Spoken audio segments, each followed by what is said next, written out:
Okay. So இப்போ வந்துட்டு ஒரு கூகுள்னு எடுத்துக்கோங்க சரிங்களா. நம்ம வந்துட்டு இந்த கூகுளுக்குன்னு சொல்லிட்டு ஒரு ப்ரோக்ராமிங் வந்து கோடிங் எழுதியிருக்காங்க. ஸோ இந்த கோடிங் பார்த்தோம் அப்படின்னா ஒருத்தர் எழுதலை. ஸோ லேக்ஸ் ஆஃப் பீப்புள் வந்துட்டு டெவலப்பர்ஸ்லாம் நிறைய பேர் இருந்து தான் இதை பார்க்கறது வந்து சிம்பிளாக இருக்கும். ஒரு சர்ச் பாக்ஸ் இருக்கும், சர்ச் பண்ணுறமே நினைக்கிறோம் சரிங்களா. இப்போ இப்போ நம்ம வந்துட்டு best what is AI technology அப்படின்னு சொல்லிட்டு ஒரு கொஸ்டின் கேட்குறேன். ஓகேவா. ஸோ இந்த இதை விட்டுருங்க. இது வந்து இதோட புது feature AI mode, AI over வியூலாம் வந்து இதோட புது ஃபீச்சர், இதை பார்க்க வேண்டாம். இப்போ நம்ம வெப்சைட் வந்துட்டு ரிசல்ட் தான் வந்து நம்ம பழங்காலமாக கூகுள் ஒர்க்கான மெத்தடு. இப்போ ஏஐ வந்து நிறையா வந்தனால அவுட்கம் பண்ணுங்கிறதுக்காக எல்லாத்தையும் ஏஐ இம்ப்ளிமெண்ட் பண்ணியிருக்காங்க. என்னோட ஒவ்வொரு கிளாஸ்லையும் நான் சொல்லியிருக்கேன். கேன்வாவில் ஏஐ இருக்குது, வீடியோ எடிட்டிங் டூலில் ஏஐ இருக்குது. So it's integrated with every field. Medical ஃபீல்டும் ஏஐ வந்து இன்டகிரேட் ஆகிக்கும். அது வந்து அடிஷ்னல் சப்போர்ட்டிவ் டெக்னாலஜி. ஸோ அதை யூஸ் பண்ணும்போது நம்மளோட டைமிங் சேவ் ஆகும், எஃபர்ட் சேவ் ஆகும். ஒரு 10 எம்ப்ளாயி செய்கிற ஒர்க்கு ஒரு 2 பேர் வச்சு பண்ணிக்கலாம். ஸோ ஏஐ வந்து இன்டகிரேட் ஆனனால தான் கூகுளில் வந்து ஏஐ ஓவர் வியூ, ஏஐ மாடலாக கொண்டு வந்திருக்காங்க. ஸோ எல்லா டூல் இதில் ஏஐ வந்திருக்கும். ஸோ இதை பற்றி நம்ம பேசலை இப்போ. ஸோ நம்ம கூகுளில் வாட் இஸ் ஏஐ டெக்னாலஜி அப்படின்னு சொல்லிட்டு ஒரு விஷயத்தை செக் பண்ணுறோம் அப்படின்னா ஸோ அதுக்கு பெஸ்ட்டு ரிசல்ட் கொடுக்கணும். ஸோ இந்த ஏஐ டெக்னாலஜி பார்த்தோம்னா ஏதோ 5,86,00,000 மேலே ரிசல்ட் வருது. ஏஐ டெக்னாலஜி பற்றி அவ்வளோ பேர் எழுதியிருக்காங்க. ஓகேவா. ஸோ கூகுள் பொறுத்த வரைக்கும் ஒரு யூசர் வந்துட்டு தனக்கு தேவையான இன்ஃபர்மேஷன் கரெக்டாக இருந்தால் தான் கூகுள் மாதிரி சர்ச் இன்ஜினை யூஸ் பண்ணுவான். ஸோ சர்ச் இன்ஜின் பார்த்தோன்னா கூகுள், யாகோ, MSN.com, பாய்டு, ஆஸ்.com சொல்லிட்டு எக்கச்சக்கமான வேர்ல்டில் சர்ச் இன்ஜின்ஸ் வந்து இருக்குது. ஸோ கூகுள் தான் வந்து நம்பர் 1 இருக்கணும் அப்படின்னா அவங்க ப்ரோக்ராமிங் வந்து கரெக்டாக எழுதணும். ஸோ அவங்க வந்துட்டு உலகத்தில் கூட எல்லா வெப்சைட்டோட டேட்டாவும் எடுத்து யார் வந்து வாட் இஸ் ஏஐ டெக்னாலஜிக்கு பெஸ்ட்டாக இருக்காங்களோ அவங்கள மட்டும் தான் ஃபஸ்ட் பேஜ் வந்து காட்டுவாங்க சரிங்களா. ஸோ ஃபஸ்ட் பேஜ் வந்து வந்திருக்கு. அப்போ ஃபஸ்ட் பேஜ் வந்தால் தான் இந்த வெப்சைட் வச்சுருக்கவங்களுக்கு பெனிஃபிட்டு. ஸோ ஃபஸ்ட் பேஜ் காட்டினா தான் கூகுளுக்கு பெனிஃபிட். ஏன்னா கூகுள் ஃபஸ்ட் பேஜ் காட்டினா தானே அவனோட இதை எல்லோரும் யூஸ் பண்ணுவாங்க. அதே மாதிரி நாம் ஃபஸ்ட் பேஜ் வந்தால் நம்ம பிஸ்னஸ் க்ரோ ஆகும், நம்மளுக்கு ஒரு ரெவன்யூ கிடைக்கும் அதுலேருந்து. ஸோ 2 பேருமே வந்துட்டு பெஸ்ட்டாக இருக்கணும் இந்த இடத்துல. ஸோ கூகுள் வந்து அதுக்காக லேக்ஸ் ஆஃப் பீப்புள் வச்சு ப்ரோக்ராமிங் எழுதுகிறாங்க. ஸோ அந்த ஒரு ப்ரோக்ராமிங்கில் தான் பேக்லிங் அப்படின்னு ஒரு கான்செப்ட் வருது. ஆன் பேஜ் எஸ்யூங்கிறது நம்ம ஆல்ரெடி பார்த்துட்டோம். So on page SU concept பிரகாரம் நம்ம வந்துட்டு ஒரு வெப்சைட்டை கூகுளுக்கு புரிகிற மாதிரி ஆப்டிமைஸ் பண்ணுறோம். ஸோ எந்த இடத்துல கீவேர்ட் போடலாம். ஸோ இதை தான் வந்து நம்ம ரேங்க் மேத் வேர்ட்ப்ரெஸ்ஸை பொறுத்த வரைக்கும் ப்ரோக்ராமில் போய்ட்டு எதுவும் நம்ம சேஞ்ச் பண்ண வேணாம். இது வந்து ப்ளகினை பேஸ் பண்ணி தான் எல்லாம் ஒர்க் ஆகிறனால நம்ம 2 ப்ளகினை யூஸ் பண்ணி நம்ம பண்ணிட்டோம். ஸோ இந்த 2 ப்ளகின் தான் அப்படின்னா கிடையாது. உலகத்தில் எக்கச்சக்கமான ப்ளகின்ஸ் வந்து இருக்குது சரிங்களா. இப்போ உங்களோட ஆசிரியர் வந்து ஒரு இன்ஜினியரிங்கோ ஆர்ட்ஸ் காலேஜோ படிக்கிறீங்க, உங்களுக்கு வந்து ஒரு மேத்தமெட்டிக்ஸ் சப்ஜெக்ட்டை ஒருத்தர் எடுக்கிறாங்க அப்படின்னா அவர் ஒருத்தர் தான் லெக்சர்னு கிடையாது. உலகத்தில் எத்தனையோ லெக்சர்ஸ் இருக்காங்க. பட் நீங்கள் கற்றுக்கிறது பெஸ்ட் லெக்சர்ஸில் கற்றுக்கிட்டு நீங்கள் பெஸ்ட் ஆவீங்க. ஸோ அது மாதிரி ப்ளகின்ஸ் பார்த்தோம் அப்படின்னா நிறையா ப்ளகின்ஸ் இருக்குது. பட் வேர்ல்டுலேயே ரொம்ப ஃபேமஸான 2 ப்ளகின் என்னென்னா யோஸ்ட் அண்ட் ரேங்க் மேத் ப்ளகின் தான். யோஸ்ட்டு நம்ம பேசிக் லெவலில் இருக்கும், அதுக்கு அடுத்த level rank math plugin. So இதை விட அட்வான்ஸாக எஸ்யூ பண்ணணும்னா semantic SU.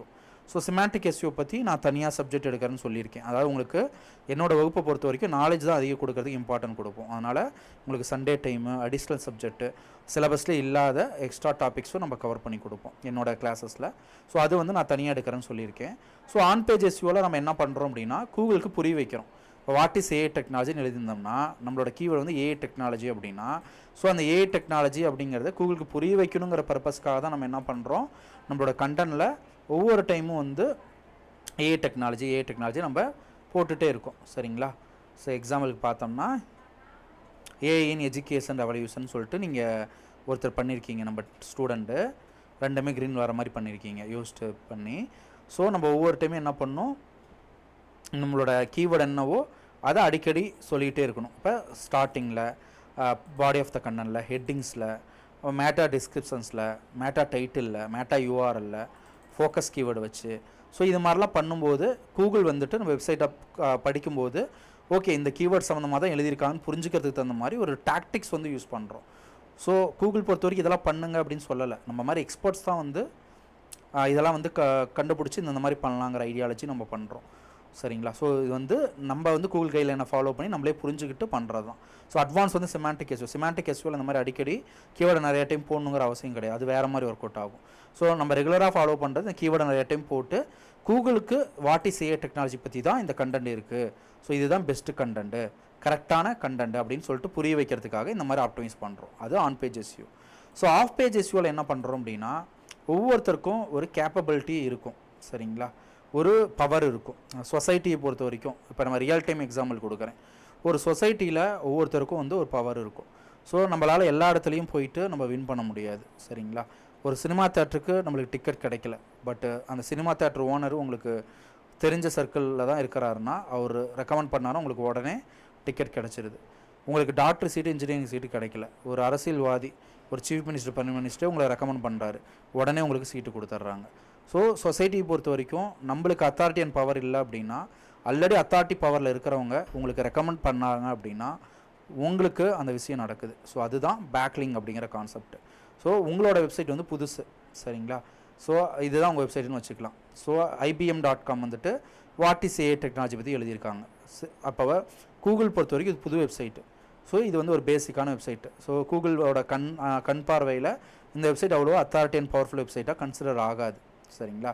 But already Google பொறுத்த வரைக்கும் ஒரு சூப்பர் பவர்ஃபுல் வெப்சைட்டாக அதோட டேட்டா பேஸில் வச்சுருக்கிறது யார் அப்படின்னா தினத்தந்தி.com, Daily Thanthi, Deccan Chronicle, India Times, இந்த மாதிரி இருக்கக்கூடிய இது எல்லாமே வந்துட்டு பவர்ஃபுல்லான authority websites. Not only this website, this is some example of website. So இதெல்லாம் வந்துட்டு சீஃப் மினிஸ்டர், பிரைம் மினிஸ்டர் மாதிரி. ஸோ இவங்க உங்கள் வெப்சைட்டை ரெக்கமெண்ட் பண்ணாங்க. இப்போ IBM.com வந்து புது வெப்சைட்டு இன்றைக்கி தான் க்ரியேட் பண்ணியிருக்கோம். வாட் இஸ் AI டெக்னாலஜி பற்றி எழுதியிருக்கிறேன். சரிங்களா? ஸோ இந்த IBM வெப்சைட்டையும் இந்த பேஜையும் இந்த தினத்தந்தி வந்து ரெக்கமெண்ட் பண்ணிட்டான் அப்படின்னா கூகுளுக்கு இதோட பவர் வந்து கொஞ்சம் ட்ரான்ஸ்ஃபர் ஆகிடும். இவங்க ரெக்கமெண்ட் பண்ண மாதிரி ஒரு ஓட்டிங் கிடச்ச மாதிரி கன்சிடர் ஆகிட்டு இது ரேங்க் ஆக ஸ்டார்ட் ஆகிடும். சரிங்களா? ஸோ யாரெல்லாம் பவர்ஃபுல்லான பீப்புளோ உங்களை ரெக்கமெண்ட் பண்ணாங்க அப்படின்னா அவ்வளோ அத்தாரிட்டியும் உங்களுக்கு கிடைக்குது, அதுக்கான மரியாதை கிடைக்குது, அதுக்கான ரிசல்ட் வந்து உங்களுக்கு கிடைக்குது. ஸோ அத்தாரிட்டி ட்ரான்ஸ்ஃபர் ஆகுது. இப்போ உங்களோட காலேஜ் சீட்டு வாங்கி கொடுத்துட்டாங்க இன்ஜினியரிங் காலேஜில் அப்படின்னா, சீஃப் மினிஸ்டருக்கே நீங்கள் தெரிஞ்ச ஒரு பர்சன் அப்படின்னா அந்த காலேஜோட மதிப்பீடு உங்களுக்கு எப்படி இருக்கும்? காலேஜில் இருக்கிற எல்லாரும் உங்களை மதிப்பாங்க, லெக்சர்ஸ்லேருந்து பிரின்ஸ்பால்லேருந்து சீஃப் மினிஸ்டருக்கு தெரிஞ்சவங்க அப்படிங்கிறப்ப ஒரு தனி மரியாதை கொடுப்பாங்களே. அது மாதிரி டெய்லி தந்தி, டெக்கன் கிரானிக்கலு, பெரிய பெரிய அத்தாரிட்டி வெப்சைட்ஸில் உங்களோட லிங்க்கை ஹைப்பர் பண்ணி ஒரு ஓட்டிங் வாங்கிட்டீங்க. ஸோ இது வந்து அவங்க ரெக்கமெண்ட் பண்ணுற மாதிரி ரெக்கமெண்ட் பண்ணணும் அப்படின்னா இந்த URL வந்து அவங்க வெப்சைட்டில் இருக்கணும். சரிங்களா? ஸோ இப்போ தினத்தந்தியில் AI டெக்னாலஜி பற்றி ஒரு ஆர்டிக்கல் எழுதியிருக்காங்க. ஓகேவா? ஸோ இதுதான் வந்துட்டு AI டெக்னாலஜி பற்றி எழுதின ஆர்டிக்கல்னு வச்சுக்கலாம். ஓகேவா? ஸோ இந்த AI டெக்னாலஜி ஆர்டிக்கலுக்குள்ளே AI டெக்னாலஜி அப்படின்னு போட்டு நம்மளை ஹைப்பர் பண்ணிட்டோம் அப்படின்னா அது வந்து பேக்லிங்காக அந்த இடத்துல ஆகிடுது. ஸோ இதுதான் வந்து பேக்லிங் அப்படின்ட்டு. ஸோ இதை கிளிக் பண்ணால் இந்த IBM.comக்கு வரணும். அது கிளிக்கபிள் லிங்காக இருக்கணும். ஸோ இந்த ஹைப்பர் பண்ணுறோம் இல்லையா, அந்த வேர்டையும் அந்த லிங்க்கையும் வந்து பண்ணுறனால அதோட பேர் ஹைப்பர் லிங்க். ஸோ இந்த இடத்துல AI டெக்னாலஜின்னு இருக்குது பார்த்தீங்களா, இந்த வேர்டு தான் ஆங்கர் டெக்ஸ்ட்டு. அந்த லிங்கை கிளிக் பண்ணி வர்றது பார்த்தீங்களா, அதுதான் நம்மளோட டார்கெட் URL. ஸோ ஒரு ஆங்கர் டெக்ஸ்ட்டையும் டார்கெட் URLையும் மெர்ஜ் பண்ணி ஒரு இடத்துல ப்ளேஸ் பண்ணுறது தான் பேக்லிங்காக அந்த இடத்துல கன்சிடர் ஆகுது. ஸோ அதை கிளிக் பண்ணாங்க அப்படின்னா நம்ம வெப்சைட்க்கு வந்துடுவாங்க. ஸோ அதே நேரத்தில் கூகுள் பொறுத்த வரைக்கும் டூ ஃபாலோ நோ ஃபாலோங்கிற கான்செப்டையும் உருவாக்குறாங்க. ஸோ இந்த கான்செப்ட் எதுக்கு உருவாக்கியிருக்காங்க? ஸோ பேக்லிங் பண்ணுறோம், ரெக்கமெண்ட் பண்ணுறாங்க. ஓகேவா? இப்போ சீஃப் மினிஸ்டர் வந்து சொல்லிடுறாரு, எனக்கு வந்து சும்மா பக்கத்து ஒரு அப்போ பார்த்துருக்கேன் அப்படின்னு சொல்லி பெருசாக உங்களை ரெக்கமெண்ட் பண்ணல அப்படின்னா உங்களுக்கு சீட்டு பார்த்தா அவங்க நினச்சா கொடுக்கலாம், இல்லை பெருசாக கொடுக்க மாட்டாங்க. பொதுவாக சும்மா அவரை பெருசாக ரெக்கமெண்ட்லாம் பண்ணல, தெரியும் தான், பட் உங்கள் இஷ்டம், சீட்டு கொடுக்காம போங்க, எனக்குலாம் ஒன்றும் பிரச்சனை இல்லை, அவர் கொடுக்கணும்லாம் சொல்லலை, உங்கள் சீட்டுக்கு தகுந்த மாதிரி உங்கள் காலேஜ் ரூல் என்னவோ அதை ஃபாலோ பண்ணிங்கன்னு சொல்லிட்டு சீஃப் மினிஸ்டர் எந்த ரெக்கமெண்டேஷனும் பண்ணல, சும்மா தெரியும்னு சொல்லிட்டு போயிட்டார். ஓகேவா? அதனால் உங்களுக்கு சீட்டு கிடைக்காது. ஸோ அதுதான் வந்துட்டு நோ ஃபாலோ பேக்லிங்ஸ் அப்படின்ட்டு. சரிங்களா? டூ ஃபாலோனா அவர் ரெக்கமெண்ட் பண்ணிடுறாரு டேரெக்டாக, நீங்கள் வந்து இவருக்கு கொடுக்கலாம், சீட்டு கொடுக்கலான்னு சொல்லிட்டாருன்னா பட் டூ ஃபாலோ அப்படிங்கிற HTML டேகை நம்ம யூஸ் பண்ணோம் அப்படின்னா ரெக்கமெண்டேஷன் கிடைச்ச மாதிரி. சப்போஸ் இந்த லிங்க்கை ஹைப்பர் பண்ணும்போது நோ ஃபாலோவை நம்ம ப்ளேஸ் பண்ணிட்டோம் அப்படின்னா அந்த இடத்துல வந்து ரெக்கமெண்ட் பண்ணலை, சும்மா விட்டுட்டாருன்னு அர்த்தம். ஸோ ஜஸ்ட் வந்து லிங்க் மட்டும் தான் ப்ளேஸ் ஆகும். அதாவது சீஃப் மினிஸ்டருக்கு தெரிஞ்சவருன்னு சொல்லிக்கலாமே தவிர அதனால் நம்மளுக்கு சீட்டு கிடச்சிடாது. ஸோ இதுதான் வந்துட்டு do follow and no follow backlink real time example. So இதை வந்து நம்ம கோடு வந்து நம்மளுக்கு வந்து ஆல்ரெடி HTML கோடு வந்து நம்ம சொல்லியிருப்போம். ஸோ அது வந்து நம்ம ஜஸ்ட் கூகுள் பண்ணி எடுத்துக்கலாம், இல்லை நீங்கள் மனப்பாடம் பண்ணிக்கோங்க. Do follow and no follow HTML code நான் டைப் பண்ணால் லேட் ஆகுங்கிறதுக்காக நான் கூகுள்லேருந்து எடுக்கிறேன். நாம் வந்து மனப்பாடமாக தெரியும், பட் இருந்தாலும் கூகுள்லேருந்து எடுக்கிறேன். ஸோ இது வந்து டூ ஃபாலோ HTML கோடு.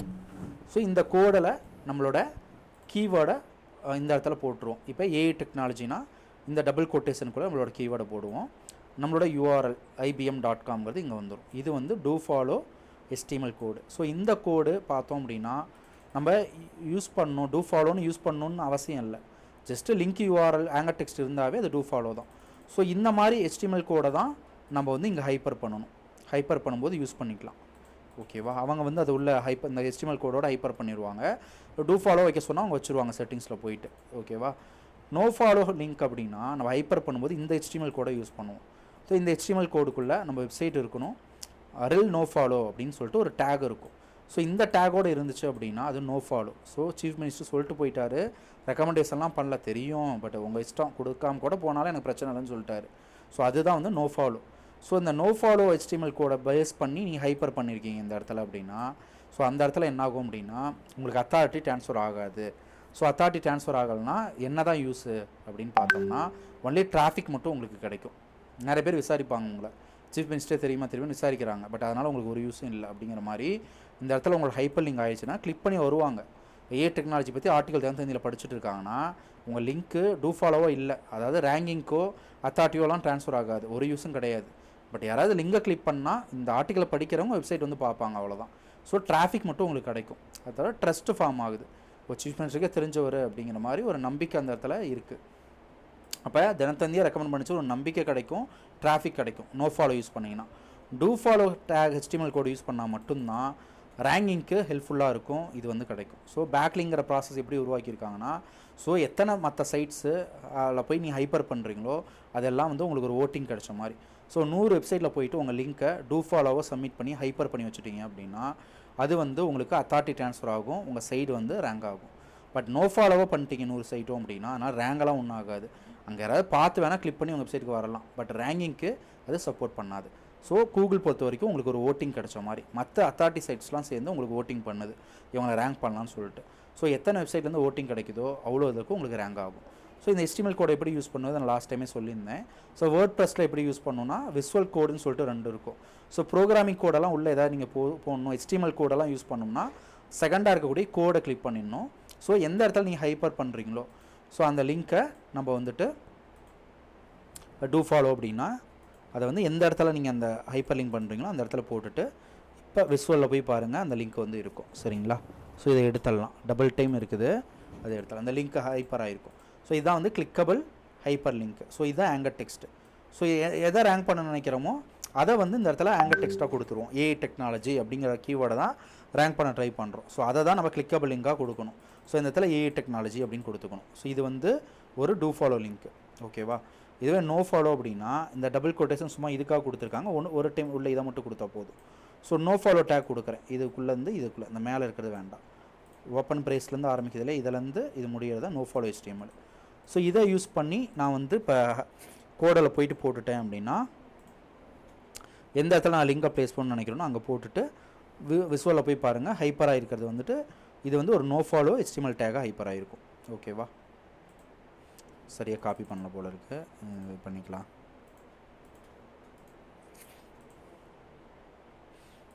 எந்த இடத்துல வேணுமோ அங்கே போடுங்க.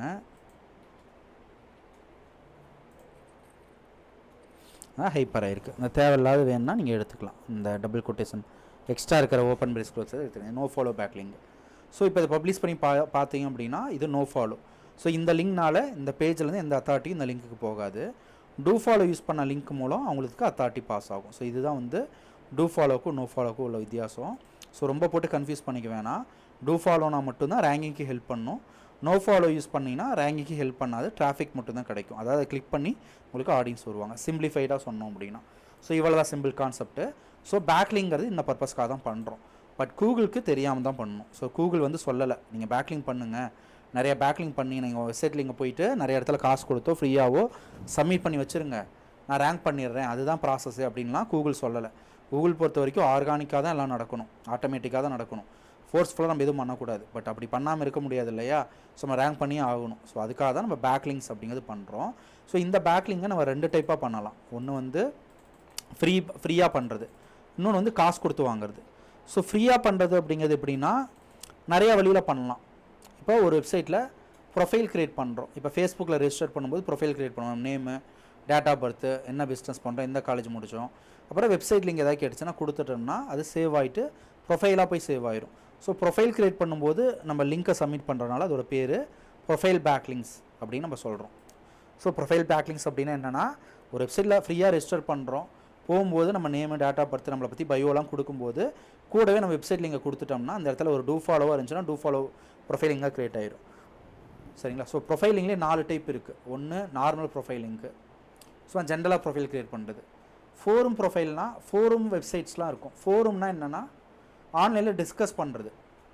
இப்போ வந்துட்டு நம்ம வந்துட்டு நீயா நானா வந்து ஒரு டிபேட் ஷோ, சரிங்களா? இப்போ இது மாதிரி நிறையா ஷோஸ் இருக்குது இல்லையா? இதில் வந்து டிஸ்கஸ் பண்ணுறது வேறு, டிபேட் பண்ணுறது வேறு. டிஸ்கஷன்னா இப்போ டிவி சேனல் நியூஸ் சேனல்லாம் பார்த்தா டிஸ்கஸ் பண்ணிக்குவாங்க. ஒரு டாபிக் கொடுத்தா அதை பற்றி என்ன இருக்குது அப்படின்னு டிஸ்கஸ் பண்ணிக்குவாங்க. டிபேட்னால் போட்டி போடுறது, அவங்களும் இவங்களும் யார் வின் பண்ணுறதுன்னு ஒரு போட்டியாக வந்து நடத்தி பேசும்போதே பேசி ஒரு டிபேட் மாதிரி பண்ணுறது டிபேட்டு. ஸோ ஃபோரும் அப்படிங்கிறது என்னென்னா ஆன்லைனில் வந்து டிஸ்கஸ் பண்ணுறதுக்கான வெப்சைட் தான் ஃபோரும் சைட்ஸ் அப்படின்னு நம்ம சொல்கிறோம். ஸோ ஆன்லைனில் நம்ம டிஸ்கஸ் பண்ணிக்கலாம். இப்போ கிரிக்கெட்டில் ஐபிஎல் யார் வின் பண்ணுவோம் அப்படின்ட்டா ஐபிஎல் வெப்சைட் இருக்கும். இப்போ பாருங்கள் ஐபிஎல் ஃபோரும் நான் போடுறேன். ஸோ ஃபோரம்னாவே டிஸ்கஷன் நான் வச்சுக்கோங்க. ஸோ இந்த மாதிரி வெப்சைட்ஸ்லாம் நிறையா இருக்கும். இதெல்லாம் வந்து IPL forum. So Indian cricket fans .comக்கு ஃபோரம்ஸ் இருக்குது. ஸோ இந்த இடத்துல டிஸ்கஸ் பண்ணிக்குவாங்க. சரிங்களா? So South joins West, so அதை பற்றி டிஸ்கஸ் பண்ணுறாங்க. ஸோ இதை நம்ம பேக்லிங்க் பர்பஸ்க்கு எப்படி யூஸ் பண்ணுறோம் அப்படின்னா இந்த டிஸ்கஸ் பண்ணும்போது நம்ம லிங்க்கை வந்து எப்படியா உள்ள டிஸ்கஸ் பண்ணும்போது அப்படியே லிங்க்கை வந்து அட்டாச்சாக உள்ளே பண்ணிடுறோம். ஸோ இந்த லிங்க் யாராவது கிளிக் பண்ணி இது டூ ஃபாலோவாக இருந்துச்சுன்னா இந்த வெப்சைட்டோட அத்தாரிட்டி நம்மளுக்கு பாஸ் ஆகிடுது. சரிங்களா? இப்போ விக்கிபீடியாவுக்கு இங்கேருந்து அத்தாரிட்டி பாஸ் ஆகி போகும் இது டூ ஃபாலோவாக இருந்துச்சுன்னா. ஸோ இது டூ ஃபாலோ நோ ஃபாலோ எப்படி கண்டுபிடிக்கிறதுனா நம்ம இன்ஸ்பெக்ட் எலிமெண்ட் கொடுத்து கண்டுபிடிக்கலாம். ஸோ ஜஸ்ட்டு ரைட் கிளிக் பண்ணுங்கள், இன்ஸ்பெக்ட் கொடுங்க. இப்போ பார்த்தீங்க அப்படின்னா நோ ஃபாலோன்னு போட்டிருக்கு. ஸோ அதனால் இந்த இதிலேருந்து டிராஃபிக் மட்டும் தான் ஜென்ரேட் ஆகும். சும்மா யாராவது கிளிக் பண்ணால் அந்த வெப்சைட்டுக்கு போகுமே தவிர இதிலேருந்து ஒரு ஓட்டிங்காக கன்சிடர் ஆகுது, அத்தாரிட்டி எதுவும் ட்ரான்ஸ்ஃபர் ஆகும். ஸோ இந்தியன் கிரிக்கெட் ஃபேன்ஸ் .comல இந்த லிங்க்கை போகிறனால ரேங்கிங்லாம் ஒன்றும் ஆகாது. ஜஸ்ட்டு யாராவது கிளிக் பண்ணால் இதுக்கு போவாங்க, அவ்வளோதான். ஏன்னா இது ஒரு நோ ஃபாலோ பேக்லிங்கு. ஸோ இது வந்து நோ ஃபாலோவை தான் எடுத்துக்குது இந்த வெப்சைட்டு. சரிங்களா? ஸோ இந்த மாதிரி உலகத்தில் நிறையா ஃபோரம் டிஸ்கஷன் சைட்ஸ் இருக்குது. ஸோ நீங்கள் எந்த நிச்சயம் நீங்கள் வந்து மொபைல் வெப்சைட்டா, டிஜிட்டல் மார்க்கெட்டிங் வெப்சைட்டா, ஸ்போர்ட்ஸ் வெப்சைட்டா, ஸோ அதுக்கு ரிலவெண்ட்டாக இருக்கக்கூடிய ஃபோரம் சைட்ஸில் போயிட்டு டிஸ்கஸ் பண்ணும்போது நீங்கள் கமெண்டில் போட்டிங்க அப்படின்னா உங்களுக்கு ஒரு பேக்லிங்க் கிடச்சிரும். ஸோ இது மாதிரி தான் வந்து ஃபோரமில் பண்ணுறோம். அதே ப்ரொஃபைல் க்ரியேட் பண்ணும்போது பண்ணோம்னா forum profile links. So forum ப்ரொஃபைல்னாவே ஞாபகம் வச்சுக்கோங்க, ப்ரொஃபைல் ரெஜிஸ்டர் பண்ணுறது, பயோடேட்டா மாதிரி சப்மிட் பண்ணுற ப்ரொஃபைல் தான் ப்ரொஃபைலுங்கிறது. நேம், டேட்டா பர்த், அட்ரஸ்ஸு, நம்மளோட பயோ நம்மளை பற்றி சொல்லும்போது நம்மளோட சோசியல் ப்ரொஃபைல் வெப்சைட்டில் இருந்தால் கொடுத்துருவோம். ஸோ அதில் வந்து நம்மளுக்கு லிங்க் ஒன்று கிடைக்கிது. ஸோ இந்த கான்செப்டே என்னென்னா அந்த வெப்சைட்டில் எப்படியா நம்ம லிங்கை சப்மிட் பண்ணிடணும். ஸோ அதில் வந்து நம்மளுக்கு ஒரு அத்தாரிட்டி கிடைக்கிது அப்படிங்கிறது தான் இந்த கான்செப்ட். ஸோ இந்த கான்செப்ட் வந்து இப்போ ரொம்ப மாறிடுச்சு. பட் இருந்தாலும் இதெல்லாம் தெரிஞ்சுக்கிட்டு தான் ஆகணும். ஏன்னா ஸ்டில் வந்து முழுமையாக இது போகலை. ஓகேங்களா? ஸ்டில் வந்து இப்போ ஏஐ டெக்னாலஜி வந்துருச்சு. பட் இருந்தாலும் கூகுளில் சர்ச் பண்ணுறவங்க 80% 20% தான் ChatGPT வந்து ஆக்குபைட் பண்ணியிருக்கு. பட் ஸ்டில் வந்து கூகுள் வந்து 80% சர்ச் பண்ணி கூகுளில் பார்க்குறவங்க இருந்துட்டு தான் இருக்காங்க. ஸோ முழுமையாக எடுத்துக்கல. அதே மாதிரி இந்த பேக்லிங்லாம் அப்டேட் ஆயிடுச்சு. ஸோ இதெல்லாம் வந்து பண்ணலாம், இதெல்லாம் ஒர்க் ஆகும், இதெல்லாம் ஒர்க் ஆகுதுன்னு வந்துருச்சு. பட் இருந்தாலும் நம்ம எல்லா டைப் ஆஃப் பேக்லிங்ஸும் தெரிஞ்சுக்கிறோம். ஓகேவா? ஸோ இதில் எது ஒர்க் ஆகும் ஆகாதுங்கிறத நான் முடியும் போது நீங்கள் எல்லாம் கற்றுக்கிட்ட பிறகு நான் சொல்கிறேன். ஸோ சோசியல் ப்ரொஃபைல்னால் ஃபேஸ்புக்கு, இன்ஸ்டாகிராம் இந்த மாதிரி சைட்டில் போய் ரெஜிஸ்டர் பண்ணும்போது லிங்கை கொடுக்குறது. ஸோ கான்டெக்ஸ்டுவல் ப்ரொஃபைல் அப்படின்னு என்னென்னா கான்டெக்ஸ்டுவல் அப்படின்னாவே நம்ம வந்து உள்ளே வந்து ஆர்டிகல்குள்ளே ஹைப்பர் ஆகிறதா கான்டெக்ஸ்டுவல். இப்போ வந்து இது ஒரு ஆர்டிகல் பேராகிராஃபு, இந்த பேராகிராஃப்குள்ளே ஒரு லிங்க் ஹைப்பர் பண்ணுறோம் இல்லையா? ஸோ இந்த மாதிரி ஒரு ஆர்டிகல்குள்ளே ஹைப்பர் ஆகிறதெல்லாம் கான்டெக்ஸ்டுவல். ஸோ இதெல்லாம் வந்து நம்ம டேரெக்டாக சப்மிட் பண்ணுவோம். வெப்சைட் லிங்கை போயிட்டு வெப்சைட்டுங்கிற காலமில் போயிட்டு சேவ் பண்ணுறதெல்லாம் டேரெக்டாக லிங்காக போகுது. கான்டெக்ஸ்டுவல்னால் ஒரு ஆங்கர் டெக்ஸ்ட்டோடு போட்டு ஒரு பேராகிராஃப்குள்ளே ஹைப்பர் பண்ணுறோம், அதுதான் கான்டெக்ஸ்டுவல். ஸோ ப்ரொஃபைல் க்ரியேட் பண்ணும்போது அதில் வந்து ஹைப்பர் பண்ணுற மாதிரி ஆப்ஷனோட ஒரு சில ப்ரொஃபைல்ஸ் இருக்கும். ஸோ அதான் வந்து கான்டெக்ஸ்டுவல் ப்ரொஃபைலிங்க்கு. பிளாக் கமாண்ட் அப்படிங்கிறது என்னென்னா நிறைய சைட்ஸில் ஒரு டிஸ்கஸ் பண்ணுற பிறகு கமாண்ட் பாக்ஸ் இருக்கும், அதில் வந்து கமாண்ட் போடலாம் நம்ம. ஓகேவா? ஸோ கமாண்ட் போடும்போது நம்ம லிங்கை சப்மிட் பண்ணுறதா கமாண்ட் பேக் லிங்க். ஸோ பார்த்தீங்கன்னா திருச்செந்தூரில் கோலாகலமாக நடைபெற்ற சூரசம்ஹாரம், என்னை பிறந்த அகோர முழக்கம் அப்படின்ட்டு ஒரு ஆர்டிக்கல் வந்து எழுதியிருக்காங்க. இது வந்து ஒரு ஆர்டிக்கல், நியூஸ், பிளாக் எப்படி வேணாலும் வச்சுக்கோங்க. ஸோ இதுக்கு கீழே கமெண்ட் பாக்ஸ் வந்து கொடுத்துருப்போம், லீவிய கமெண்ட் கொடுத்துருக்காங்க பார்த்தீங்களா, கருத்துக்களை பதிவிட அப்படின்னு சொல்லிட்டு. ஸோ ரெஜிஸ்டர் பண்ணிட்டு போனீங்கன்னா உங்களுக்கு பாக்ஸ் ஓப்பன் ஆயிரும். ஸோ எல்லாருமே வந்து கமெண்ட் போடலாம். ஸோ நிறைய வெப்சைட் என்ன பண்ணுறாங்கன்னா அவங்க லிங்க்கை டூ ஃபாலோவோ நோ ஃபாலோவோ கமெண்ட் போடுறதுக்கு அலோவ் பண்ணுறாங்க. ஸோ அந்த மாதிரி சைட்ஸாக ஃபைன் பண்ணி உங்களோட ரிலவெண்ட்டாக நீங்கள் வந்து இப்போ இதே ஆர்டிக்கல் வந்து டிஜிட்டல் மார்க்கெட்டிங் ரிலேட்டடாக இருக்குன்னா இதில் போய்ட்டு ஒரு கமெண்ட் போடும்போது டிஜிட்டல் மார்க்கெட்டிங் நல்லா க்ரோ ஆகுது, அதே மாதிரி என் சைட்டை நீங்கள் பார்க்குறதா பாருங்கன்னு சொல்லிட்டு என்னோடய ஃபர்ஸ்ட் சக்ஸஸ் வந்து ஹைப்பர் பண்ணிடுறேன். ஸோ ஹைப்பர் பண்ணிட்டோன்னா ஆட்டோமேட்டிக்காக என்ன ஆயிரும், கமெண்ட் பண்ணும்போது எனக்கு வந்து ஒரு லிங்க் வந்து கிடச்சிருது, பேக்லிங்க் வந்து கிடச்சிருது. ஸோ அதுதான் command backlink. So profile create பண்ணும்போது லிங்கை ப்ளேஸ் பண்ணால் அது ப்ரொஃபைல் லிங்க்கு, கமாண்ட் பண்ணும்போது நம்ம லிங்கை சப்மிட் பண்ணால் அது கமாண்ட் பேக்லிங்க். ஸோ அதுலேயே வந்து உங்களுக்கு எல்லா ஆன்சரும் இருக்குது. அதை தான் ப்ராக்டிக்கலாக சொல்லி கொடுத்துருப்பாங்க உங்களுக்கு.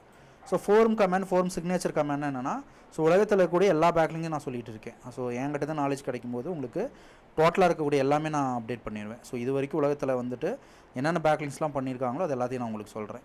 ஸோ ஃபோரம் கமாண்ட் அப்படிங்கிறது நான் ஏற்கனவே சொன்ன மாதிரி டிஸ்கஸ் பண்ணும்போது நம்ம பண்ணுறது ஐபிஎல் பற்றியோ இல்லை என்ன டிஸ்கஸ் பண்ணுறீங்களோ டிஸ்கஸ் பண்ணும்போது அந்த டிஸ்கஷனுக்குள்ளே கமாண்ட் போடுறதுனால அது ஃபோரம் கமாண்ட் இல்லை ஃபோரம் டிஸ்கஷன் கமாண்ட் எப்படி வேணாலும் வச்சுக்கலாம். ஃபோரம் சிக்னேச்சர் கமாண்ட் என்னென்னா, இப்போ ஜிமெயிலெலாம் பார்த்துருப்பீங்க, நம்ம மெயில் பண்ணோம் அப்படின்னா கீழே சிக்னேச்சர் மாதிரி செட்டப் பண்ணிக்கலாம். ஸோ ஒவ்வொரு மெயிலும் பண்ணும்போது நம்ம கீழே இருக்க டிஃபால்ட் இருக்க சிக்னேச்சர் ஆட் ஆயிரும். ஸோ அது வந்து நம்ம சிக்னேச்சர் இல்லை டிஜிட்டல் சிக்னேச்சர் எப்படி வேணாலும் வச்சுக்கோங்களாம். இமெயில் சிக்னேச்சர், அப்போ ஃபோரம் சிக்னேச்சர், அந்த மாதிரி வந்து நம்ம ஒரு மாஸ்டர் செட்டிங்ஸில் இந்த இமெயில் செட்டிங்ஸில் நான் செட் பண்ணிடுவேன். என்னோடய சிக்னேச்சர் வந்து இதுதான். சிக்னேச்சர்னால் என்னென்னா, இப்போ உங்களுக்கு வந்து ஒரு கவர்மெண்ட்லேருந்து ஃபேன் கொடுக்குறாங்கன்னா இந்த ஒவ்வொரு ஃபேன்லேயும் அவங்களோட கட்சி பேரையும் அவங்க ஃபோட்டோவையும் போட்டுருவாங்க. ஸோ அதுதான் அவங்களோட சிக்னேச்சர்.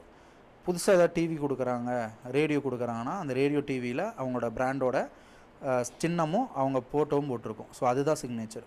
ஸோ இதிலேருந்து என்ன தெரியுது அப்படின்னா, அது டிஃபால்ட்டாகவே வந்துடுது அது. ஸோ அவங்க என்ன பண்ணாலுமே அவங்களோட சிக்னேச்சர் அப்படிங்கிறது அதை தான் குறிக்குது. சிக்னேச்சர்னால் கையெழுத்து போகிறது கிடையாது.